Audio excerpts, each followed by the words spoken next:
Hey everyone, a very warm welcome to all of you in today's session. I am Prachi from the channel Literature with Prachi and we were doing BGC 103 Block 2 Unit 1 Introduction to the Novel.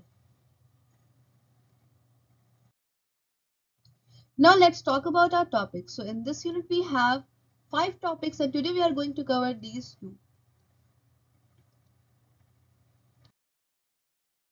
What is a novel? So novel क्या है? तो मैं बता दूं कि novel का कोई भी प्रॉपर डेफिनेशन है ही नहीं आजकल में.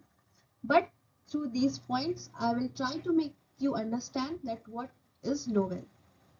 A novel is a piece of prose fiction. तो novel क्या है? Novel prose fiction का एक छोटा सा part है. And a novel is a long story or an extended narrative. It is difficult to determine its length. Novel जो है वो काफी लंबी स्टोरी होती है और इसकी जो नैरेटिव होती है, इसकी स्टोरी होती है, काफी एक्सटेंडेड वे में होते हैं. लाइक कैरेक्टर के बारे में बहुत ही ज्यादा डिटेल में दिया होता है एंड कुछ भी इवेंट हो उसके बारे में भी बहुत ही ज्यादा एक्सटेंड करके बताया गया होता है और उसके लेंथ को डिटरमाइन करना डिफिकल्ट है क्योंकि वो ज्यादा से ज्यादा हो सकती है. बट नोवेल का एक्सेप्टेड लेंथ क्या है? 50,000 वर्ड या उससे ज्यादा होना चाहिए. अगर उससे कम है तो वो नोवेल नहीं होगा. The novel is distinct from the short story. So this is the thing. जो नोवेल है वो शॉर्ट स्टोरी से अलग है. कैसे अलग है? So short story is more concentrated and does not have much more scope to develop characters and situations, but a novel has this scope because of its length. तो story में जो भी राइटर्स होते हैं वो जो मेन पर्पस है उस पर ज्यादा कॉन्सेंट्रेट करते हैं, ना कि डेवलप आई मीन जैसे कैरेक्टर के बारे में, उसके जो भी कैरेक्टर के बारे में ज्यादा डिटेल देना या फिर कोई भी सिचुएशन को कुछ ज्यादा ही एक्सटेंड करके बताना. ऐसा शॉर्ट स्टोरी में नहीं होता है. वेल नोवेल में हमें ये चीजें देखने को मिलती है बिकॉज ऑफ इट्स लेंथ. क्योंकि वो लंबी होती है तो सारी चीज की डिस्क्रिप्शन जो है हमें अच्छे से मिल पाती है. कैरेक्टर्स हो या फिर कोई सिचुएशन हो, कोई इवेंट हो, all. So, a novelette and novella is a prose fiction work that shorter than a novel and longer than a short story. So, हमारे शॉर्ट स्टोरी और नॉवेल के बीच में एक और चीज आती है जिसे हम लोग नोवेलेट और नोवेला कहते हैं. एंड ये जो नोवेला है वो नोवेल से छोटी होती है बट शॉर्ट स्टोरी से बड़ी होती है. For example blue umbrella and it is written by Ruskin Bond. Ruskin Bond में ने ये ब्लू अम्ब्रेला लिखी है and it is novella. This is a really beautiful story. You can read it out and I think in second year you have to read this story. Now let's move to the next one. Aspects of the novel. So as we know what is novel, now let's consider its aspects. So अगर हमें कोई भी novel पसंद आए तो हम लोग जो है उसके थीम, करेक्टर या मे बी उसकी नैरेटिव टेक्निक को अप्रिशिएट करते हैं. एंड इसीलिए it is necessary for us कि हम लोग ये जितने भी हमारे एस्पेक्ट्स है उससे फैमिलराइज हो जाए. So now let us talk about the theme at first. Theme is the central idea of a novel. तो जो थीम है वो किसी भी नोवेल का एक सेंट्रल आइडिया है जिसके अराउंड हमारी जो स्टोरी है वो रिवॉल्व करती रहती है. सेंट्रल आइडिया कुछ भी हो सकता है. It could be friendship, revenge, love, anything. Every novel is based on theme और थीम्स. और हमारे जो जितने भी नोवेल है वो जो है थीम या फिर थीम्स पे बेस्ड होते हैं. दैट मीन्स कि किसी किसी नोवेल में एक से ज्यादा थीम हमें देखने को मिलती है. थीम इज एन आर्गुमेंट और an issue on which the story revolves. Theme जो है वो या तो कोई आर्गुमेंट या फिर कोई इशू होता है जिसके अराउंड हमारी जो स्टोरी है वो रिवॉल्व करती है. It is the message the writer is trying to convey through the story. तो जो थीम है वो एक मैसेज है जिससे राइटर जो है अपने स्टोरी के थ्रू हमें पहुंचाने की कोशिश करता है. And the theme of a story is important because a story's theme is part of the reason why the writer wrote the story. अब थीम जो है स्टोरी का सबसे इम्पोर्टेंट पार्ट होता है. क्यों? क्योंकि जो है ये जो थीम है ये एक ऐसा पार्ट है जिसके लिए जो ये जो राइटर है उसने ये स्टोरी लिखी है. ये थीम उसका कह सकते हो कि एक रीजन है जिसके लिए राइटर ने ये स्टोरी या नोवेल या शॉर्ट स्टोरी जो भी हो वो लिखते हैं वो. So here we have another aspect of the novel which is plot. तो अगर कोई भी राइटर किसी भी नोवेल को लिखना चाहता है देन ये एस्पेक्ट्स बहुत इंपॉर्टेंट होते हैं. लाइक जैसे थीम है तो थीम एक सीड की तरह होता है कि ओके अब उन्हें इस चीज़ पे स्टोरी लिखनी है जिसके अराउंड ये स्टोरी रिवॉल्व करेगी. फिर वो स्टोरी बनाते हैं, उसकी प्लॉट लाइन सेट करते हैं, देन कैरेक्टर्स डिसाइड होती है, पॉइंट ऑफ व्यू डिसाइड होता है, देन उसकी स्टाइल के बारे में भी उन्हें ध्यान रखना होता है. तो the first is theme. Theme भी बहुत इंपॉर्टेंट एस्पेक्ट था एंड प्लॉट भी बहुत ही इंपॉर्टेंट एस्पेक्ट है. एंड प्लॉट के बारे में हम लोगों ने पहले ही प्रीवियस सेशन में डिस्कस कर चुका है. सो आई होप कि आपको प्लॉट समझ आया होगा. Well, in this session we are again going to understand that what is plot.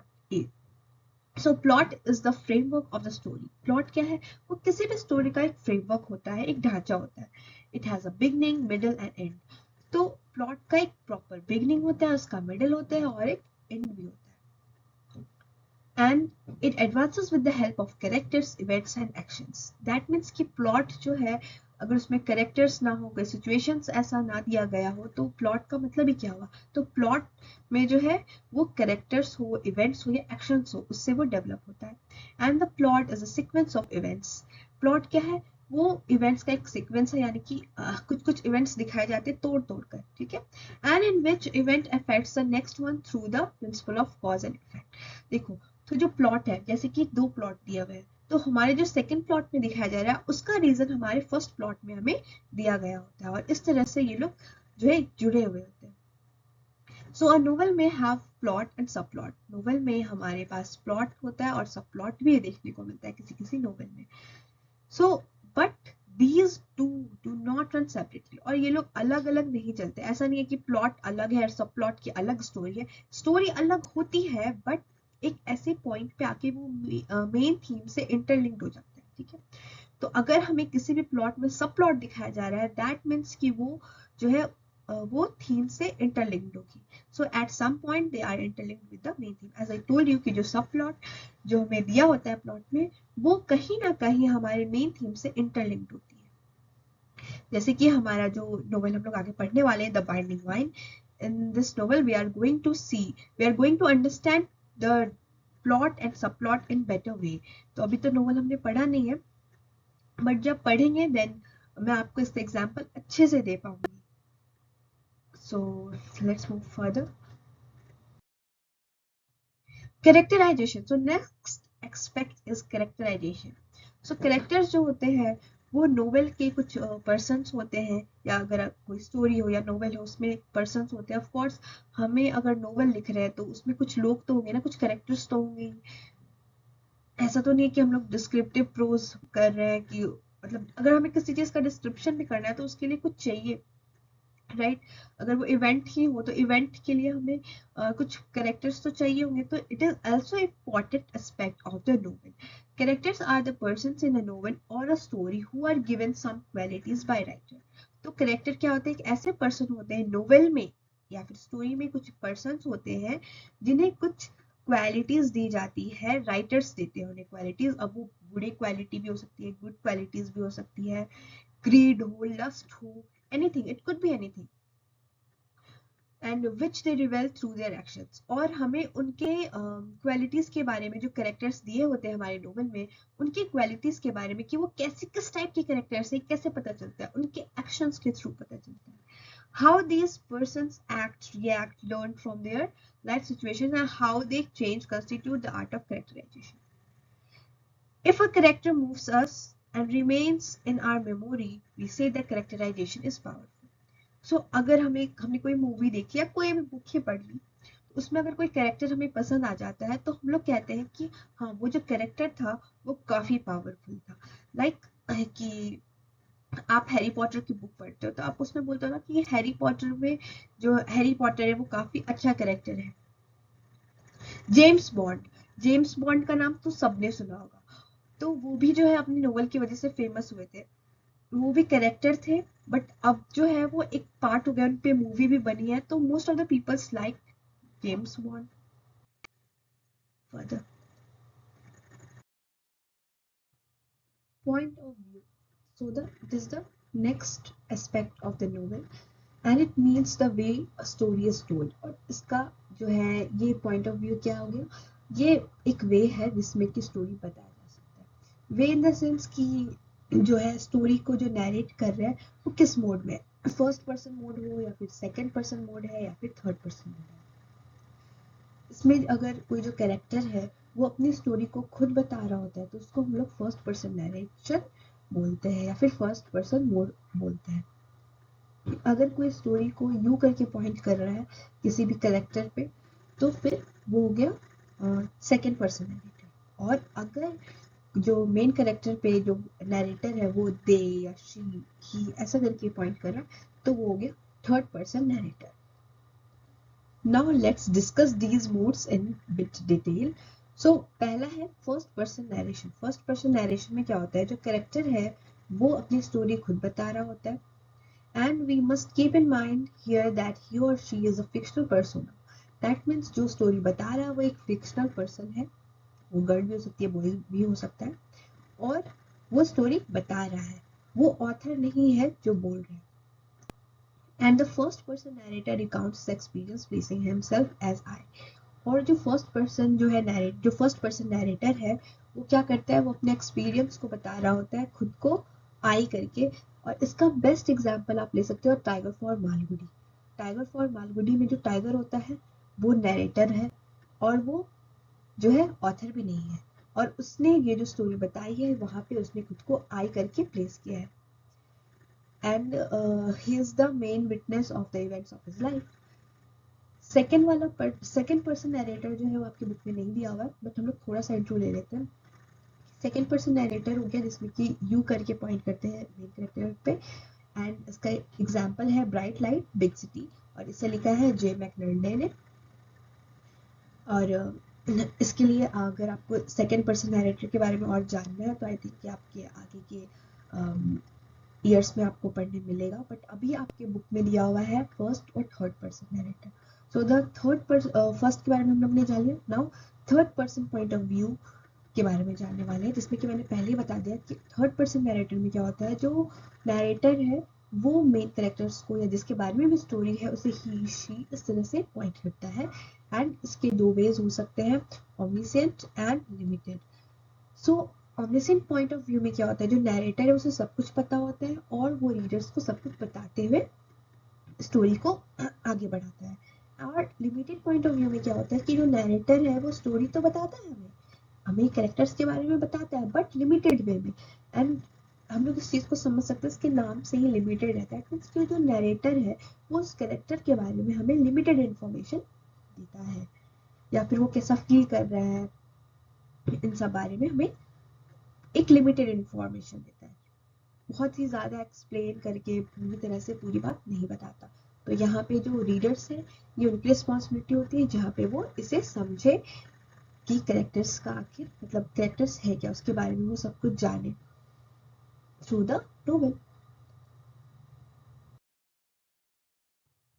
So here is the next aspect which is style.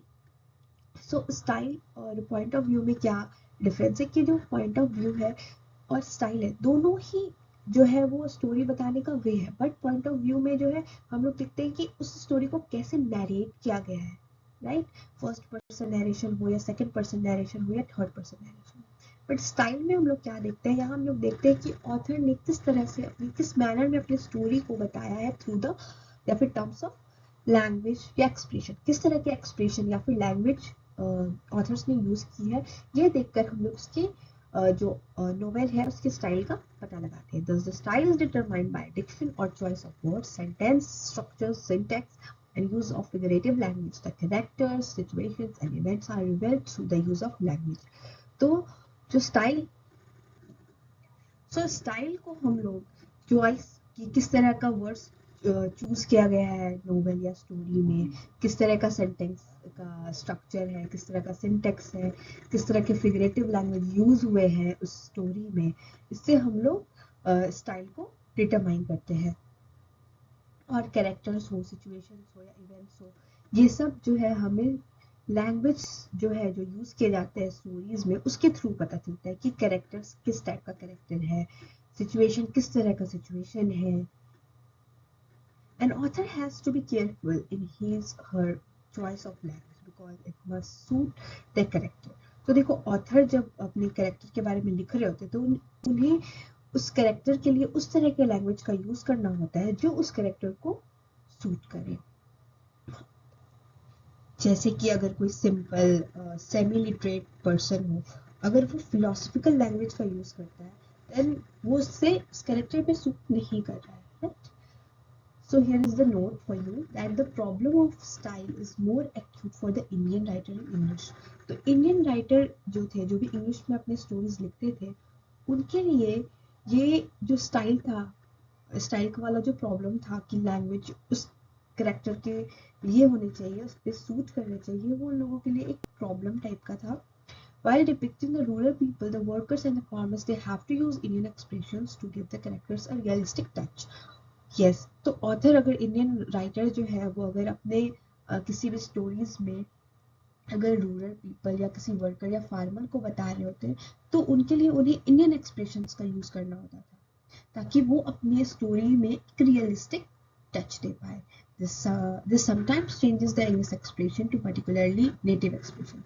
और sometimes ऐसा क्या होता था कि जो इंग्लिश एक्सप्रेशन है, जो इंग्लिश में वो लिख तो रहे, लैंग्वेज इंग्लिश है, बट वो पर्टिकुलरली नेटिव लैंग्वेज में क्या होता था, चेंज हो जाता है। सो मुल्कराज आनंद जो है वो फ्रीली इस स्टाइल को यूज करते हैं, अपने नेटिव एक्सप्रेशन को यूज करते हैं और वो इसे पिजन इंग्लिश कहते हैं। So here the aspects of novel is finished, and now we will meet in our next session.